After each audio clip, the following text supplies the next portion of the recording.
Olá, que Jesus continue abençoando sua vida, com muita alegria, que eu agradeço a Deus por mais uma vez entrar aí no seu lar. Agradeço por você sempre estar acompanhando as pregações, as ministrações, tudo aquilo que tem sido postado aqui, e eu acredito que vocês têm percebido que o objetivo é justamente ajudar pessoas a ter uma vida de qualidade, uma vida que agrade a Deus, mostrar que as Escrituras não é um bicho de sete cabeças, como muitos falam aí, de difícil entendimento, mas que realmente é a palavra de Deus e nos ensina nessa caminhada vitoriosa.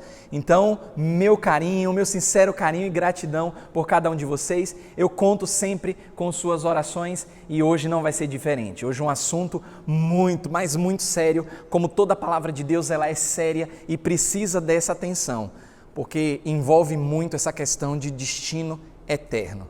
Então eu convido você nesse momento a fechar os seus olhos e você acompanhar com muita atenção tudo aquilo que Deus tem para falar com você neste momento. Feche seus olhos e ore comigo.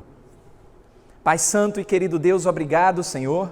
Estamos diante da Tua palavra mais uma vez e reconhecemos que não é um livro qualquer, mas são ensinamentos que trazem verdadeiros preceitos eternos para que, enquanto em vida terrena, possamos aprender mais e mais do Senhor, para que na glória eterna não ter sido nada em vão.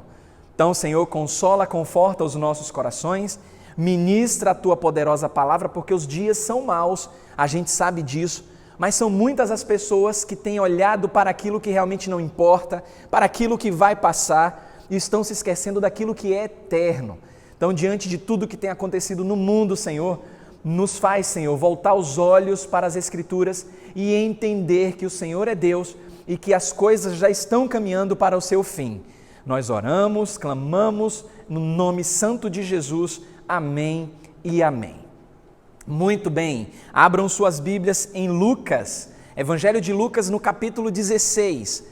No Evangelho de Lucas, capítulo 16, uma história conhecida de muitas pessoas, outras nunca ouviram, mas uma história muito séria que traz preceitos eternos a respeito do destino da alma de uma pessoa. Destino esse para o gozo eterno consciente ou o sofrimento eterno também consciente.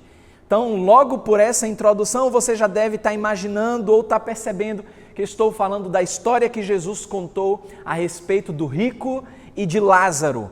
E eu uso essa palavrinha história, muitos conhecem como parábola, mas eu quero trazer como história, porque Jesus, nessa história, ele vai citar lugares reais, ele vai citar pessoas reais, e isso nos faz entender que é uma história real, não apenas algo que fica no âmbito de um conceito para uma aplicação espiritual.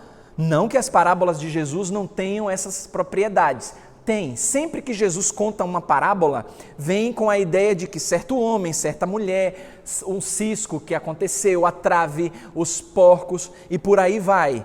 Mas quando Jesus cita nome de pessoas e lugares reais, e isso deve chamar ainda mais a nossa atenção para uma realidade muito próxima. Então, em Lucas, capítulo 16, você já é meu convidado, já deve estar com a sua Bíblia aberta aí, se não, acompanhe comigo a leitura. A Bíblia diz, a partir do versículo 19, Lucas 16, a partir do versículo 19, que havia um homem rico que se vestia de púrpura e de linho fino e vivia no luxo todos os dias. Diante do seu portão fora deixado um mendigo chamado Lázaro, coberto de chagas. Daí a gente já começa a notar dentro dessa história real que dentro do âmbito de parábola, Jesus simplesmente poderia deixar que havia certo homem rico e certo mendigo que estava ali às portas. Mas Jesus fala de certo homem que vivia no luxo em todo o tempo e um outro homem chamado Lázaro, que estava ali naquele momento. Então a Bíblia diz que havia um contraste muito grande de posses, de bens materiais entre essas duas pessoas, o rico e o próprio Lázaro. Então a Bíblia diz que este segundo homem, chamado Lázaro, diante do seu portão fora deixado e ele ficava ali coberto de chagas. É interessante que a Bíblia nos mostra no versículo 21 que este Lázaro ansiava comer o que caía da mesa do rico. E em vez disso, os cães vinham lamber as suas feridas. Vocês conseguem notar isso? Conseguem imaginar o ambiente e a situação crítica que este homem chamado Lázaro vivia? Além de ser pobre, além de ser miserável socialmente, era um homem que tinha problemas físicos, era um homem doente, tinha chagas no seu corpo. E enquanto ele estava ali lutando para sobreviver através das migalhas que caía da mesa do rico, a Bíblia mostra que os cães vinham lamber as suas feridas.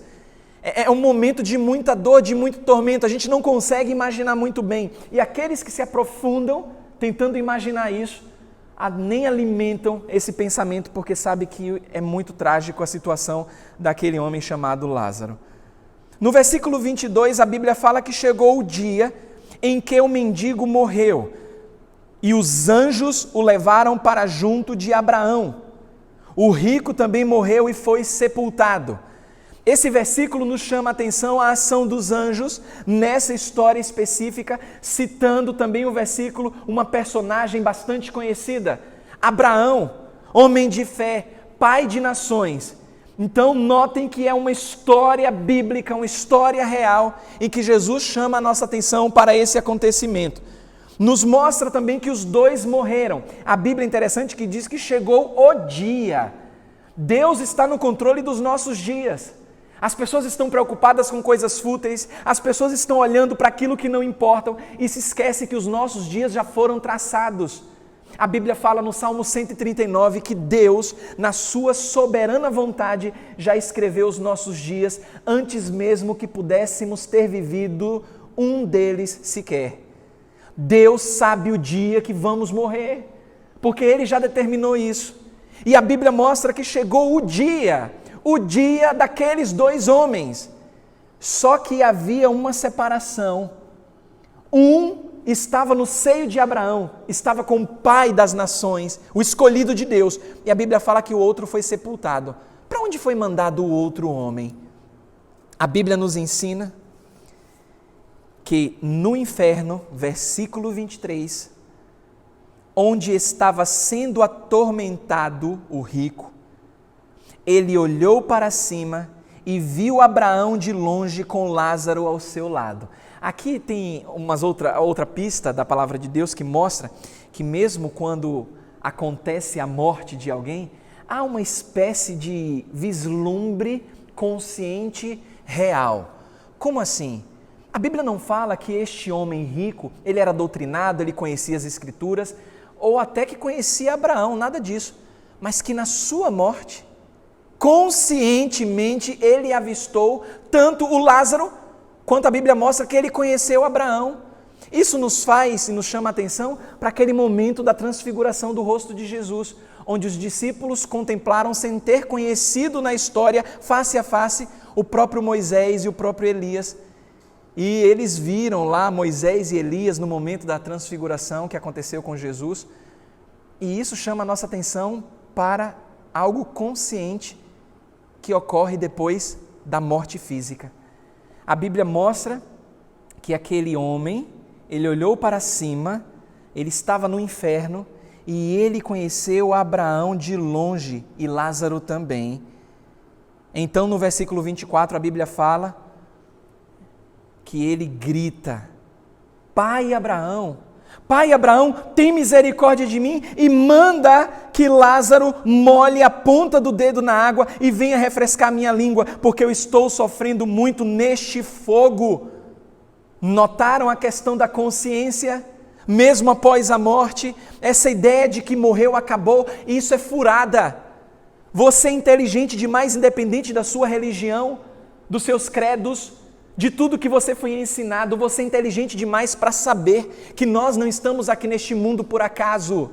Nós estamos nesse mundo por um propósito. Então isso é conversa de dizer que o mundo surgiu do nada, que foi uma explosão. Imagine só que você precisa de muito mais fé para acreditar que um pequeno átomo concentrado de energia explode e gera um universo tão organizado.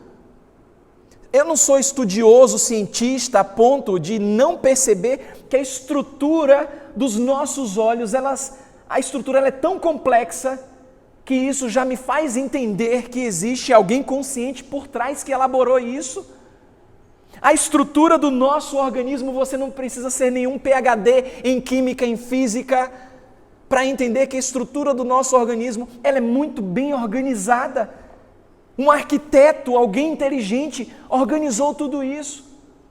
O processo do nascer do sol, das abelhas em coletar o néctar para produzir o mel, das coisas que são muito bem organizadas, tudo isso é resultado de uma mente inteligente. Aquele homem, ele estava lá consciente, ele estava agora sofrendo, e ele clama: manda que Lázaro venha molhar a minha língua, porque estou nesse sofrimento, nesse tormento eterno.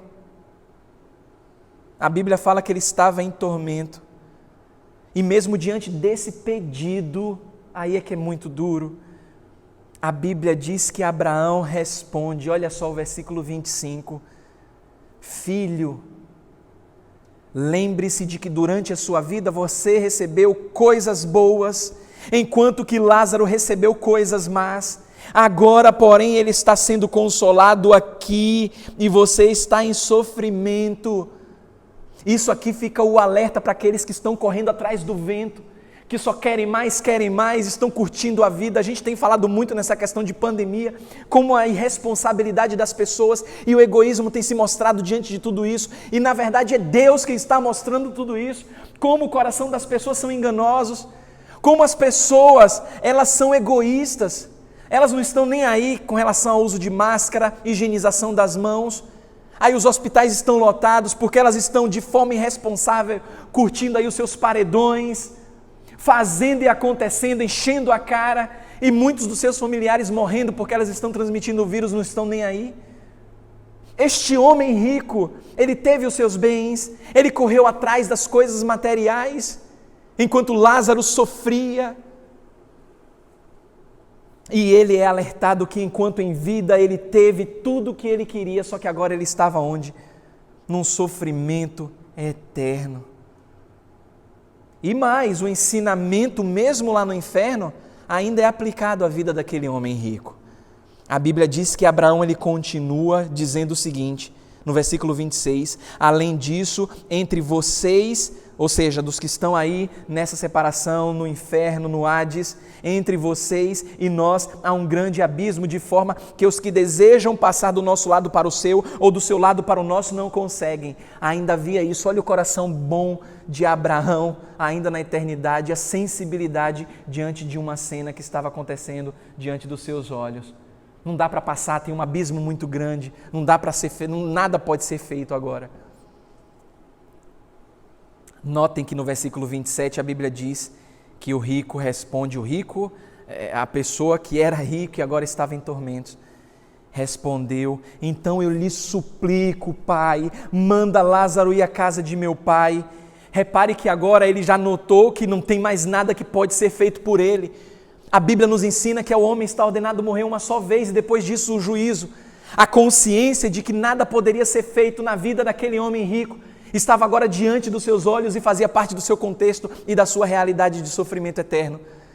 E agora ele entende que nada poderia ser feito por ele, mas ele tinha parentes, ele tinha familiares, e ele não desejava que os seus familiares fossem para aquele lugar de tormento. Então a Bíblia fala que ele suplica, então eu lhe suplico, pai Abraão, manda Lázaro que está aí na bonança eterna, manda Lázaro voltar à vida e ir à casa do meu pai, porque eu tenho 5 irmãos, deixe que Lázaro avise para eles, a fim de que eles não venham também para este lugar de tormento. É claro que ele entende naquele momento de dor e de angústia, que se algo extraordinário, sobrenatural acontecesse, as pessoas poderiam acreditar. Imagine um morto voltar à vida e dizer, olha, através de uma revelação miraculosa, eu vi o seu parente lá, o rico, que a gente não sabe o nome, está lá no inferno e ele me mandou, me deu uma chance para que eu voltasse à vida e de forma sobrenatural convencessem vocês. Imagine o susto que seria. Só que Deus é tão maravilhoso, e quando Ele fala que a palavra dEle é suficiente para nos alimentar e nos conduzir em caminhos que nos levam à vida eterna, a gente tem que confiar. A gente tem que confiar na palavra de Deus, não nessas coisas que acontecem, porque o morto voltou à vida e trouxe algumas revelações para nós, através de algo misterioso, oculto. Nós temos a palavra de Deus que é suficiente, e a prova disso é que dentro dessa história, Abraão não perde a oportunidade para ensinar aquele homem lá no inferno. Mesmo diante desse pedido que parecia justo, a resposta de Abraão é a seguinte, versículo 29. Eles, os vivos, eles têm Moisés e os profetas que ouçam. Sabe o que significa isso? Nós temos a Bíblia, nós temos a palavra de Deus. A gente precisa ouvir a palavra de Deus. Isso me deixa arrepiado a ponto de quase explodir, porque é a Bíblia sendo a palavra de Deus para nos consolar.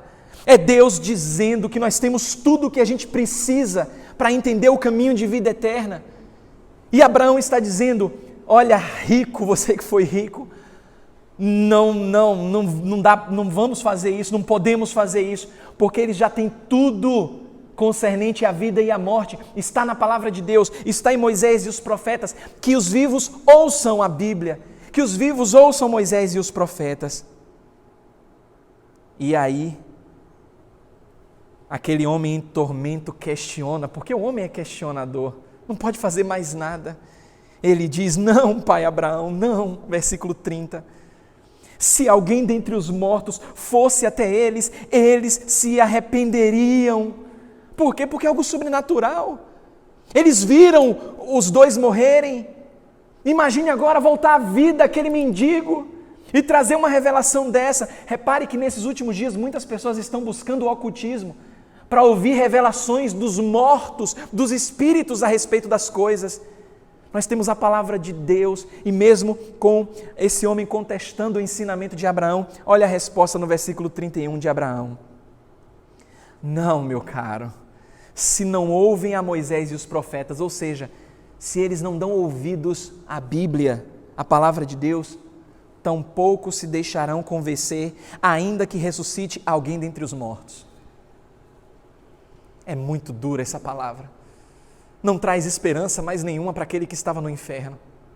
Mas para você que está me ouvindo, para você que chegou até aqui, para você que tem acompanhado e tem visto nas Escrituras a razão para uma mudança de vida satisfatória no poder de Deus, você tem a lei e os profetas, você tem Moisés e os profetas, você tem a Bíblia.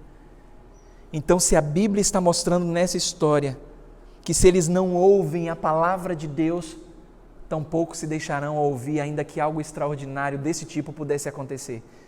E não é à toa que mesmo pessoas em grandes centros espirituais, que ouvem mortos falando através de revelações, naquele momento elas até se impressionam, mas é só passar 2, 3 dias, já estão bebendo, já estão se confraternizando, já estão enchendo a cara de novo, já estão vivendo de maneira imprudente. É porque a Bíblia ela é segura, e quando Deus diz que nós temos tudo aquilo concernente à mudança de vida e à prática, se encontra na palavra dele, a gente pode confiar. Você está tendo uma oportunidade talvez única na sua vida, porque você não sabe o dia de amanhã. Eu não sei do dia de amanhã. Não espere que o morto venha dizer que existe céu e inferno, através de algo miraculoso que pode acontecer. Mas saiba que Deus deixou a palavra dele para que você, por ela, pudesse ter vida e vida em abundância. Não deixe que o diabo arranque essa semente do seu coração. Se posicione com toda a coragem na palavra de Deus e você vai descobrir como a Bíblia é suficiente para que você possa de fato experimentar mudança de vida permanente. Que Deus continue te abençoando no nome de Jesus. Amém e amém.